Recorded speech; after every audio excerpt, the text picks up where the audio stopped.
Hello and welcome back to another update where I cover the latest developments throughout the front line in the Russo-Ukrainian war. It is your Sweep Union, and in this one there are significant developments within the Donetsk region as the Russians have started storming the city of Kostyantynivka from the eastern flank, gaining a foothold within the residential area and gaining control over several fortified positions. The Russians here, following the capture of Pokrovsk, managed to gain control over several fortified positions in between Pokrovsk and Kostyantynivka and started storming the city itself, gaining control over the eastern flank of the city along the main TO504 highway, gaining control over all the fortified positions in that direction. As for the highway itself, remains under Ukrainian control as Russians have not stormed the forest area connected to Kostyantynivka from the east. The Russians are here launching an operation that is risky, but with multiple potential goals.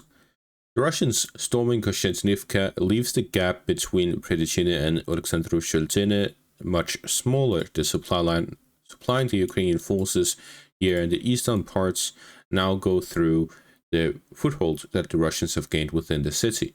This means that the Russians now have fire control over the roads leading into Zaporizhzhia and the areas in the north and east of it along the forest patches, fortified positions, and the canal area.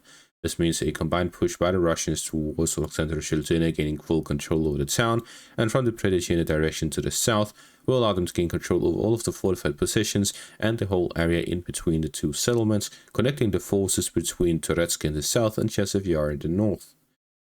At the same time, the Russians will also be able to cut off the road leading into Ivanopilya here to the south, allowing the Russians to gain control over not just the southern bank of the reservoir, but advance towards Pleshivka and Ivanopilya to gain control over both of these settlements as well as an advance through the railway area and enter the city from the south as well. This means the Russians gaining a foothold within the city, and if they're able to consolidate these positions, gives the Russians a significant advantage over the fighting to the southeast of Kostyantynivka, which can significantly speed up the process of the Russians capturing all of these positions and gain a foothold in the southern parts of the city, and also significantly weakens the Ukrainian defensive capabilities in these areas. The Russians have yet to capture the settlements here on the western flank of Kostyantynivka, nor the proper positions in the northern flank for the operational encirclement of the city, which leads me to believe that this operation has one of two objectives, both of which can be achieved even if they lose their foothold. So we'll have to see exactly how it develops to see which sort of objective they had with this push. The first one is the cutting off of supplies to the Ukrainian positions here to the southeast of the city to gain control over these positions and establish a foothold not just in the eastern parts but also in the southern parts of the city. If the Ukrainians redirect forces from the pocket itself for the defense of the city, then the Russians would be able to gain control over these areas, even if they lose control over the eastern foothold. The second part would be the Russians simply redirecting Ukrainian forces from other sectors of the front line to Kostyantynivka, similar to the relocation of the Azov forces to the Pokrovsk section of the front line, generally drawing the Ukrainian forces into these frontline battles within the cities of Kostyantynivka and Pokrovsk, limits the defenses of the Ukrainians in other sectors of the front line. One of these areas that has been weakened is the Kostyantynivka section of the front line, where an Azov brigade was operating. In both of these cases, if the Ukrainians act as the Russians want them to, then even if they lose their foothold, the operation would still be a success. Now, a third option is that the Russians want to hold on to their foothold and to use it to redirect Ukrainian forces from the flanks to the city itself, which would then allow the Russians to storm these flanks by attacking Stepanivka up to Mykolaiv and Chervony, Stinky, Popasne on the northern flank of Kostyantynivka for operational encirclement of it, and then continue to push and pressure on all of the flanks to enter the city from multiple directions, gain control over the fortified positions and the city itself. Kostyantynivka itself is a small-sized city. It had a pre-war population of about 67,000 people, so a similar size to Pokrovsk. Taking a look through the city, there are many main points. There's the railway station in the central parts of the city. It has both a civilian area as well as an industrial area along the railway area. This industrial area spans through the center of the city along the railway and highway, all the way from the western outskirts and down to the central parts of the city. This entire area along the Krivitoretz River is a large industrial area. All of these industries are centered around this area, mostly centered around the central parts, but we see that there's a large industrial area that is connected through the center. Then there's the civilian railway area at the end of it in the eastern parts of the city. Then there are two main apartment complex areas. There's the northern parts and then there's the southern parts.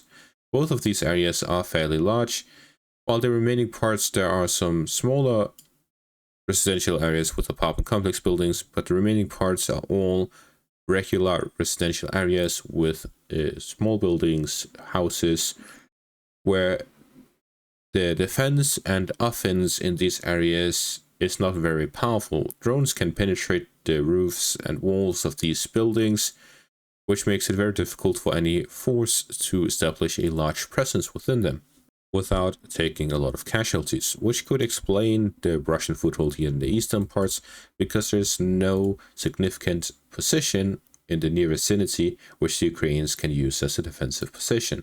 There's the industrial area and apartment complex area, but it's far away in the central parts of the city and in the southwestern parts of the city.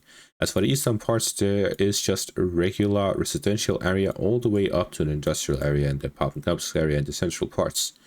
This means the Russians would not have a large presence of soldiers, but more of a sporadic presence of their forces. The main objective would be to cut off the supplies and isolate the southeastern parts. Gaining control over that area will allow the Russians to push through the railway area into the railway station and industrial area, which will be the main area the Russians would have to fight over.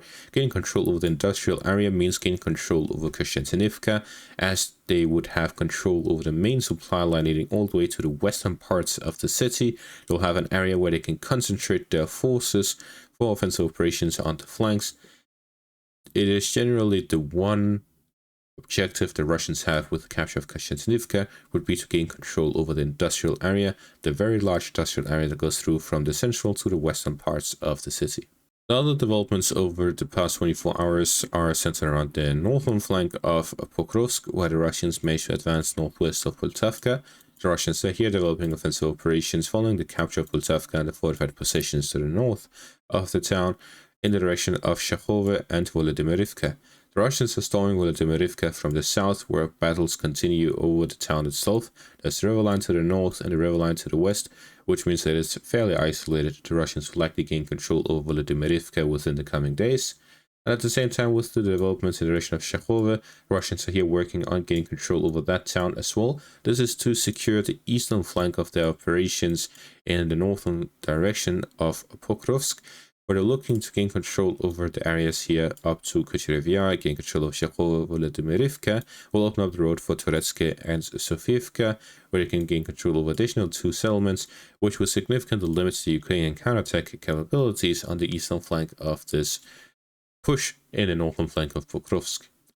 Russians also continue offensive operations east of Kostyantynivka, regaining control over some of the forest lines here to the east of the settlement, where they are advancing along the western bank of the river line towards the river line itself, where the Russians will look to gain control over these settlements all the way up to Turetsk, Sofivka, and the fortified positions on the northern outskirts of the settlements to secure the eastern flank, gaining control over a large area, and having the river line as a defensive line, as well as the open fields which the Ukrainians would have to push through at that point to develop offensive operations further north to cut off the Dobropilya-Kramatorsk highway, as well as to develop offensive operations towards Dobropilya itself in the western direction. To the southwest of Pokrovsk, the Russians managed to advance within the Zaporizhzhia region in the northern flank of Volhivske in the direction of Demirivka as well.